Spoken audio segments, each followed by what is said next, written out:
ചേട്ടാ ഇപ്പൊ ലീവിന് വന്ന് ഈ കാര്യം അറിയാതിരുന്നെങ്കിൽ ഒരുമിച്ച് താമസിക്കുന്നതിന്റെ സമയത്ത് വല്ല വിഷം വന്നു കൊല്ലും. ഏതായാലും ജീവൻ തിരിച്ചു കിട്ടിയില്ലയോ, അപ്പൊ അത് ഓർത്തിട്ട് സമാധാനിക്കാം. പോയത് പോയി. ഹായ് ഹലോ എല്ലാവർക്കും നമസ്കാരം. നമ്മുടെ പുതിയൊരു വീഡിയോയിലേക്ക് സ്വാഗതം. അപ്പോൾ ഇന്നത്തെ വിഷയം എന്താണെന്ന് വെച്ചാൽ നമുക്ക് ഈ അറ്റത്ത് കാണാം. ആ വ്യക്തിയെക്കുറിച്ചുള്ള ഒരു വീഡിയോ ആണ്.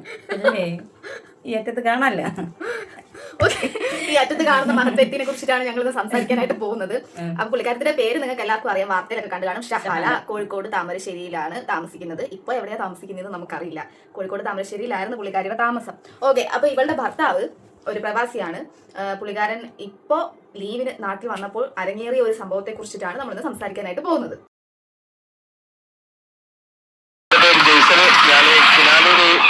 സ്വദേശാണ്. ഞാൻ കഴിഞ്ഞ 2 വർഷമായിട്ട് സൗദിയിൽ ജോലി ചെയ്യാണ്. ഈ കഴിഞ്ഞ 16-ാം തീയതി കാലത്ത് 11 മണിക്ക് മുതൽ എൻ്റെ ഭാര്യയെ കുട്ടിയെ വീട്ടിൽ നിന്ന് കാണാതായിട്ടുണ്ട്. ഇന്നേക്ക് ഏതാണ്ട് 8 ദിവസത്തോളായി. ഇതുവരെ വിവരമൊന്നുമില്ല. അന്ന് തന്നെ മിസ്സിംഗ് കേസ് ഉണ്ടായ സമയത്ത് തന്നെ ബാലുശ്ശേരി പോലീസിലും അതുപോലെ തന്നെ വടകര ഡിവൈഎസ്പിന്റെ നേതൃത്വത്തിലൊക്കെ പരാതി കൊടുത്തിട്ടുണ്ട്. ഇതുവരെ വിവരമൊന്നുമില്ല. എത്രയും പെട്ടെന്ന് എൻ്റെ മകനെ കണ്ടുപിടിക്കാനുള്ള ഒരു ഉദ്ദേശമാണ് എനിക്കിപ്പോൾ ഉള്ളത്. അതിന് പോലീസ് വേണ്ട രീതിയിൽ എന്നെ സഹായിക്കാനുള്ള വിശ്വാസം എനിക്കുണ്ട്. അതിന്റെ വേണ്ട കാര്യങ്ങൾ എത്രയും പെട്ടെന്ന് ചെയ്തിട്ട് എൻ്റെ മകൻ എവിടാന്നുള്ളത്, ഭാര്യ എവിടാന്നുള്ളത് കണ്ടുപിടിക്കാനുള്ളതാണ് എൻ്റെ ഇപ്പോഴത്തെ ആവശ്യം. അതിന് വേണ്ടിയിട്ടാണ് ഞങ്ങൾ ഇതിനെ ഇറങ്ങി തിരിച്ചിരിക്കുന്നത്. കഴിഞ്ഞ 4 വർഷമായിട്ട് ഞാൻ പ്രവാസിയാണ്. അതിന്റെ മുന്നേ വിവാഹം കഴിഞ്ഞ ഏകദേശം 8 വർഷത്തോളം ഞാനങ്ങ് ഒരുമിച്ച് ഇവിടെ താമസിച്ചതാണ്. അടുത്തന്നായിരുന്നു. കുറച്ച് സാമ്പത്തിക വീടിന്റെ പ്രശ്നങ്ങളൊക്കെ വന്നിട്ടാണ് രണ്ടാമത് ഞാൻ വിദേശത്തേക്ക് പോയത്. ഇപ്പൊ ഏകദേശം 2 വർഷമായിട്ട് ഞാൻ സൗദിയിൽ ജോലി ചെയ്യാണ്. ഈ മാസം 21-ാം തീയതി നാട്ടിൽ വരാനൊക്കെ ടിക്കറ്റും കാര്യമൊക്കെ എടുത്ത് നിൽക്കുമ്പോഴാണ് ഇങ്ങനെ ഒരു മിസ്സിംഗ് കേസ് വന്നത്. എനിക്കിപ്പം തന്നെ കാര്യമായിട്ട് എൻ്റെ മകനെ തിരിച്ചു കിട്ടാന്നുള്ളതാണ്. അതിന് വേണ്ടിയിട്ടാണ് ഞാനിപ്പോ പരമാവധി ശ്രമിക്കുന്നത്. പക്ഷെ എന്താണ് ഇതിന്റെ പുറകിൽ നടന്നത്, എന്തെങ്കിലും ദുരൂഹത ഉണ്ടോ അതൊന്നും എനിക്കറിയില്ല. ഞാൻ വീട്ടിൽ വിളിക്കുമ്പോഴോ മറ്റു കാര്യങ്ങൾ സംസാരിക്കുമ്പോ ഒന്നും അങ്ങനത്തെ ഒരു പ്രശ്നമോ കാര്യം എൻ്റെ വീട്ടിലില്ല. വളരെ സന്തോഷപൂർവ്വമാണ് കാര്യങ്ങളൊക്കെ നീങ്ങിപ്പോന്നത്. പ്രത്യേകിച്ച് കഴിഞ്ഞ 2 വർഷം ഞാൻ പറഞ്ഞല്ലോ, ഞാൻ പ്രവാസി ആയതുകൊണ്ട് അങ്ങനത്തെ ഒരു പ്രശ്നങ്ങളോ കാര്യങ്ങളോ ഒന്നും വീട്ടിലില്ല. പിന്നെ ഒരു സുപ്രഭാതത്തില് നാട്ടിലേക്ക് വരാമെന്ന് വിചാരിച്ച ഒരാള് പെട്ടെന്ന് ഇങ്ങനത്തെ ഒരു കാര്യങ്ങൾ കേൾക്കുമ്പോൾ മാനസികമായിട്ട് തകർന്നു പോകും. അങ്ങനത്തെ ഒരു അവസ്ഥയിലാണ് ഞാനുള്ളത്. അതുകൊണ്ട് എത്രയും പെട്ടെന്ന് അവർക്ക് എന്താണ് സംഭവിച്ചത്, എൻ്റെ മകനെ തിരിച്ചു കിട്ടാനുള്ളൊരു നടപടി എല്ലാ ഡിപ്പാർട്ട്മെന്റിന്റെ ഭാഗത്തു നിന്നൊക്കെ.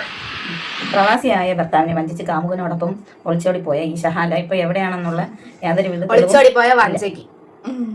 പിന്നെ ഈ കാമുകൻ എന്ന് പറയുന്ന ആളൊരു മൊബൈൽ ഷോപ്പുകാരനാണ്. ഇതിനകത്ത് ഏറ്റവും വലിയ കോമഡി എന്തെന്ന് വെച്ച് കഴിഞ്ഞാൽ ഈ ഒളിച്ചോടിപ്പോയ കാമുകൻ ഒരു ഭാര്യയും 3 മക്കളും ഉണ്ടെന്നുള്ളതാണ് സത്യം. 3 മക്കളുണ്ട്. ഓക്കെ, ഞങ്ങളുടെ ചോദ്യം ഷഹാലയുടെ അടുത്താണ്. ഷഹാലയുടെ ഭർത്താവ് എന്തിനാണ് പ്രവാസി ആയതെന്ന് അറിയാമോ?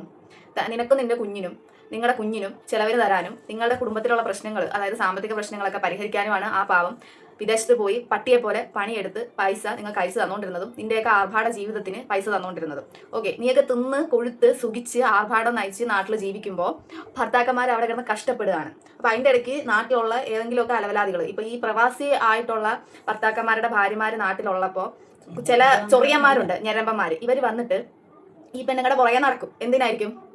എന്തിനായിരിക്കും? പരിശുദ്ധമായിട്ടുള്ള പ്രേമമോ കാര്യങ്ങളോ ഒന്നുമല്ല. എന്തുവാ കാര്യം? അവർക്ക് അവരുടെ കാര്യം നടത്താൻ. ചിലർക്ക് വേണ്ട പ്രകാശമാണ്. ചിലർ പൈസയ്ക്കും, ചിലർ അവരുടെ സുഖത്തിന് വേണ്ടിയിട്ടും നടക്കും. ഇതൊക്കെ എന്ന് വെച്ച് കഴിഞ്ഞാൽ ഈ ഭർത്താവ് ഇല്ലാതിരിക്കുന്ന സ്ത്രീയാണ്.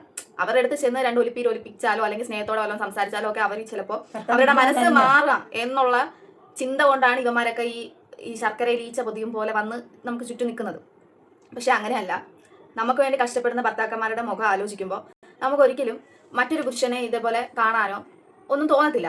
ഇപ്പം നിനക്ക് വേണ്ടി കഷ്ടപ്പെടുന്ന ഒരു ഭർത്താവ് വിദേശത്ത് കിടന്ന് കഷ്ടപ്പെടുന്നു. പുള്ളി നിങ്ങളെയും നിങ്ങളുടെ കുഞ്ഞിനെയും ഒക്കെ സ്നേഹിക്കുകയും അത്രയ്ക്ക് നിങ്ങളുടെ കൂടെ സന്തോഷമായിട്ട് പിന്നീടുള്ള കാലമെങ്കിലും കടങ്ങളൊക്കെ തീർത്തിട്ട് സന്തോഷത്തോടു കൂടി ജീവിക്കണം എന്ന ആഗ്രഹത്തോടു കൂടിയാണ് കുറച്ച് കാലമെങ്കിലും എവിടെയെങ്കിലും പോയി ആരുടെയെങ്കിലും ഒക്കെ കീഴിൽ ഇങ്ങനെ കഷ്ടപ്പെടുന്നത്. അപ്പോൾ ഈ പുള്ളിക്കാരൻ ഇപ്പം ലീവിന് നാട്ടിലേക്ക് വരുന്ന സമയത്ത് ഇവിടെ ഇല്ല. കൊച്ചിനെയും കൊണ്ട് ഇവളുടെ കാമുകന്റെ കൂടെ പോയത് പിടിച്ചതിനേക്കാളും വലുത്. അവിടെ ചെന്നപ്പോൾ അവന് ഭാര്യയും 3 മക്കളും. ഇത് അറിഞ്ഞുകൊണ്ടായിരിക്കാൻ പോയത്. 13 പവനോളം സ്വർണവും കൊണ്ടാണ് പോയത്. ഈ സ്വർണവും ഇവളുടെ കയ്യിൽ കുറച്ച് പൈസ ഒറ്റ കാണുമായിരിക്കും. ഈ പൈസയും ഇവളിൽ നിന്ന് കിട്ടാവുന്നതെല്ലാം ഊറ്റിയെടുത്ത് കഴിയുമ്പോൾ ഇവനും എൻ്റെ പാട് നോക്കിപ്പോകും. കാരണം ഇവന് ഭാര്യയും മക്കളും ഒക്കെ ഉള്ളതാണ്. എത്ര വേറെ ഏത് പെണ്ണുങ്ങളെ സ്നേഹിച്ചെന്ന് പറഞ്ഞാലും പക്ഷെ ഭർത്താവിനെ സ്വന്തം ഭാര്യ എന്ന് പറയുമ്പോൾ ആദ്യം കല്യാണം കഴിച്ച ഒരു ചായ അങ്ങോട്ട് ഉണ്ടാവും. ഇപ്പൊ നീയൊക്കെ ഇറങ്ങി, നീ ഇപ്പൊ ഇയാളുടെ കൂടെ ഇറങ്ങി ഇപ്പൊ 2 കുടുംബം അനാഥമായി. ഒന്ന് ആ കുടുംബം, അയാളുടെ കുടുംബം, ഈ കാമുകന്റെ കുടുംബം. 2 നിന്റെ ഭർത്താവിന്റെ ജീവിതം പോയി, നിങ്ങളുടെ ആ ഒരു ഫാമിലി തകരാറിലായി. ഈ കുഞ്ഞുങ്ങളുടെ അവസ്ഥയൊന്ന് ആലോചിച്ച് നോക്കിക്കേ. ഈ മക്കൾ അനാഥരായില്ലേ, അവർക്ക് ആരുണ്ട്? അപ്പം ഒരു നിമിഷത്തെ സുഖത്തിന് വേണ്ടി, അല്ലെങ്കിൽ ഒരു അരമണിക്കൂറത്തെ സുഖത്തിന്, അല്ലെങ്കിൽ കുറച്ച് ദിവസത്തെ സുഖത്തിന് വേണ്ടി ഇങ്ങനെയൊക്കെ ഇറങ്ങി പോകുമ്പോൾ എത്ര ജീവിതമാണ് ഇപ്പം തകർന്നു പോയതെന്നുള്ളത് ചിന്തിക്കുന്നുണ്ടോ? എക്സ്ക്യൂസ് മീ, നമുക്ക് പറയുമ്പോൾ എല്ലാവരെയും ഒന്നുപോലെ പറയാൻ പറ്റില്ല. കാരണം പ്രവാസികളായിട്ടുള്ള അവരെ ഭാര്യമാര് ഇതിനേക്കാളും നല്ല ബോൾഡായിട്ടുള്ള സ്ത്രീകളുണ്ട്. സംസാരിക്കട്ടെ. ബോൾഡായിട്ടുള്ള ഒരുപാട് സ്ത്രീകളുണ്ട് നമ്മളെ പ്രദേശത്തൊക്കെ നമുക്ക് കാണാൻ പറ്റണം. അവർ ഭർത്താവ് ഗൾഫിലായിരിക്കുമ്പോഴത്തേക്കും 2 മക്കളെയും അവരുടെ കുടുംബകാര്യങ്ങളും അവരെ എല്ലാ പ്രാരാബ്ദങ്ങളും അവർ ക്ലിയർ ചെയ്ത് ജീവിക്കുന്ന ഒരുപാട് വ്യക്തികളുണ്ട്, സ്ത്രീകളുണ്ട്. അവരെ നമുക്ക് ഈ ഒരു കാറ്റഗറി പെടുത്താൻ പറ്റില്ല, അല്ലേ? പക്ഷെ അങ്ങനെ ജീവിക്കുന്ന സ്ത്രീകൾക്ക് ഇതുപോലെയുള്ള സ്ത്രീകൾ ചീത്തപ്പേരാണ് കൊടുക്കുന്നത്. മനസ്സിലായോ? മൊത്തത്തില് പ്രവാസികളുടെ ഭാര്യമാരെല്ലാരും മോശക്കാരാണെന്ന് പറയുന്ന സമൂഹത്തിനോട് ഞങ്ങൾക്ക് യോജിപ്പില്ല. ഇപ്പൊ എല്ലാവരും പറയും, ഓ അവളുടെ ഭർത്താവ് ഗൾഫിലാണ്, അവള് നാട്ടിൽ അങ്ങനെയാണ് ഇങ്ങനെയാണ് ജീവിക്കുന്നത്, മറ്റേതാണ് മോശം, ഇങ്ങനെയൊക്കെ പറയുന്നത് തെറ്റാ. കാരണം ഒത്തിരി പ്രവാസികളുടെ ഭാര്യമാര് നാട്ടിൽ ജോലി ചെയ്ത് ഭർത്താവ് സമ്പാദിക്കുന്നത് കൂടാതെ അവര് നാട്ടിൽ ജോലി ചെയ്ത് കടങ്ങളൊക്കെ വീട്ടാനായിട്ട് കഷ്ടപ്പെടുന്ന ഒത്തിരി പ്രവാസികളുടെ ഭാര്യമാരുണ്ട്. അതുപോലെ തന്നെ നമ്മൾ കാണാറുണ്ട് പലരും ലീവിനൊക്കെ വന്നിട്ട് നാട്ടിലേക്ക് തിരിച്ചു പോകുമ്പോൾ സങ്കടം കൊണ്ട് പൊട്ടിക്കരയുന്ന ഭാര്യമാരൊക്കെ ഉണ്ട്. അപ്പം ഒന്ന് ഭർത്താവ് നാട്ടിലേക്ക് വന്നാൽ മതി എന്ന് ചിന്തിക്കുന്ന ഭാര്യമാരുണ്ട്. അപ്പൊ അങ്ങനെയൊക്കെ ഭർത്താക്കന്മാരെ ജീവന തുല്യം സ്നേഹിക്കുന്ന ഭാര്യമാർക്ക് ഇതുപോലെയുള്ള ചിത്തപ്പേര് ഇങ്ങനെയുള്ള സ്ത്രീകൾ കൊടുക്കുന്നുണ്ട്. കാരണം നമ്മളെല്ലാവരും വിദേശത്ത് ജോലി ചെയ്യുന്ന സ്ത്രീകളുടെ ചിലവരിങ്ങനെ അവള് ശരിയല്ല, വെറുതെയെങ്കിലും ആ ഒരു പേരങ്ങ് കൊടുക്കുകയാണ്, അല്ലേ? പറഞ്ഞു കേട്ടിട്ടില്ലേ? അതൊക്കെ മോശമാണ്. പക്ഷെ നമ്മള് എന്താണ് ഇപ്പൊ ഞാൻ ഒരു കാര്യം ചോദിക്കട്ടെ, എന്ത് കണ്ടിട്ടാണ്? പിന്നെ ഒരു കാര്യം, ഒരു ഭാര്യയും മക്കളും ഉള്ളവന്റെ കൂടെ പോകുമ്പോ അതെന്താ? ഇപ്പൊ നമ്മൾ കഴിഞ്ഞ ദിവസം മറ്റേ രജിഷിന്റെ വീഡിയോ ചെയ്തായിരുന്നു.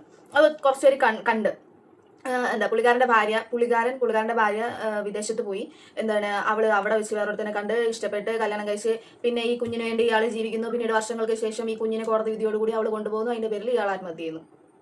എന്ത് കണ്ടിട്ടാണ് നിങ്ങളൊക്കെ ഇങ്ങനെ ഭർത്താക്കന്മാരെയൊക്കെ ഉപേക്ഷിച്ചിട്ട് വേറൊരു ആളുടെ കൂടെ എന്ത് കണ്ടിട്ടാണ് പോകുന്നതെന്നാണ് മനസ്സിലാവാത്തത്. നിങ്ങളെ സ്നേഹിക്കാൻ നിങ്ങളുടെ ഭർത്താക്കന്മാർക്ക് അല്ലാതെ വേറെ ആർക്കും, നിങ്ങളെ പിന്നീട് കൊണ്ടുപോകുന്നവർക്ക് ആർക്കും നിങ്ങളെ സ്നേഹിക്കാൻ പറ്റില്ല. അതുപോലെ തന്നെ ഒരു ഭാര്യയും മക്കളും ഒക്കെ ഉള്ളവർക്ക് അവരുടെ ഭാര്യയ്ക്കും മക്കൾക്കും കൊടുക്കുന്ന ഒരു പരിഗണന നിങ്ങൾക്ക് തരത്തില്ല. നിങ്ങളുടെ മക്കളെ അവരുടെ സ്വന്തം മക്കളെ പോലെ കാണത്തില്ല. നിങ്ങളുടെ മക്കളെ സ്വന്തം മക്കളെ പോലെ അവർ ഒരിക്കലും കാണത്തില്ല. രണ്ടാം സ്ഥാനം എന്നുള്ളത് എപ്പോഴും 2ാം സ്ഥാനം തന്നെയാണ്. പെറ്റതള്ള ഒരിക്കലും രണ്ടാനമ്മ ഒരിക്കലും പെറ്റതള്ള ആവത്തില്ല എന്ന് പറയുമല്ലോ. അതുപോലെ തന്നെയാണ് മിക്ക കാര്യങ്ങളിലും എല്ലാം സെയിം അങ്ങനെ തന്നെയാണ്. നമ്മുടെ ഭർത്താക്കന്മാരെ നമ്മളെ സ്നേഹിക്കുന്നത് പോലെ വേറെ ആർക്കും നമ്മളെ സ്നേഹിക്കാനും പറ്റത്തില്ല. നിങ്ങൾ രണ്ടാമത് ഒരു സ്ഥലത്ത് പോയി കഴിഞ്ഞാൽ നിങ്ങൾ രണ്ടാമത്തെയാണ് അവിടെ.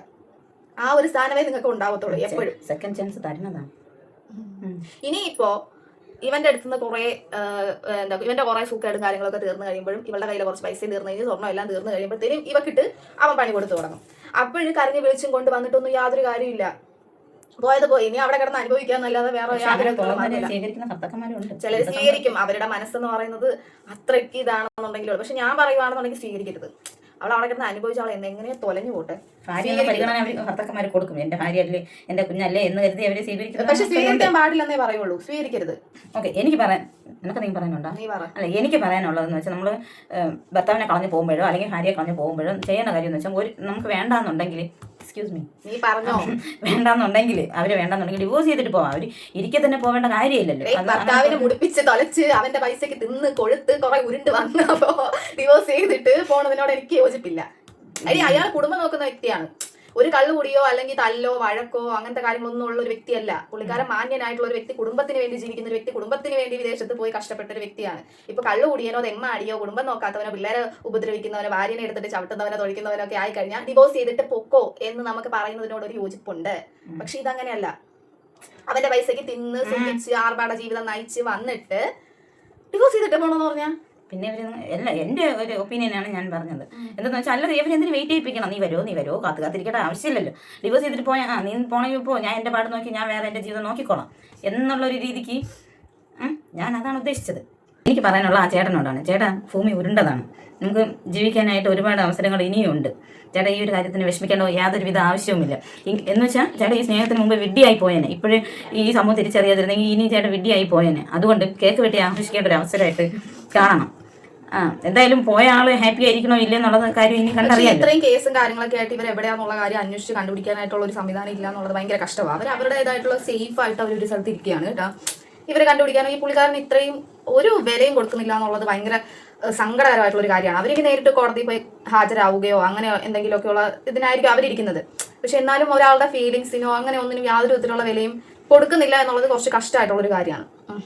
ചേട്ടാ ഇപ്പൊ ലീവിന് വന്ന് ഈ കാര്യം അറിയാതിരുന്നെങ്കിൽ ഒരുമിച്ച് താമസിക്കുന്നതിന്റെ സമയത്ത് വല്ല വിഷം വന്നു കൊല്ലും. എന്തായാലും ജീവൻ തിരിച്ചു കിട്ടിയില്ലയോ, അപ്പൊ അത് ഓർത്തിട്ട് സമാധാനിക്കാം, പോയത് പോയി. ഇതേ സാഹചര്യത്തിൽ ജീവിക്കുന്ന ആരെങ്കിലും ഉണ്ടെങ്കിൽ ഈ ഇതുപോലുള്ള കാര്യങ്ങൾ കാണുമ്പോഴത്തേക്ക് നിങ്ങൾക്ക് ക്ലൂ കിട്ടും ഇതുപോലെ നമ്മുടെ ലൈഫിൽ നടക്കുന്നുണ്ടോ എന്നറിഞ്ഞ് ജീവിക്കാൻ ശ്രമിക്കണം. ഇതിനെക്കുറിച്ച് എന്തെങ്കിലും അഭിപ്രായം നിങ്ങൾക്ക് പറയാനുണ്ടെങ്കിൽ കമന്റ് രേഖപ്പെടുത്തുക. ശരി, പുതിയൊരു വീഡിയോ ആയിട്ട് ഉടനെ കാണാം.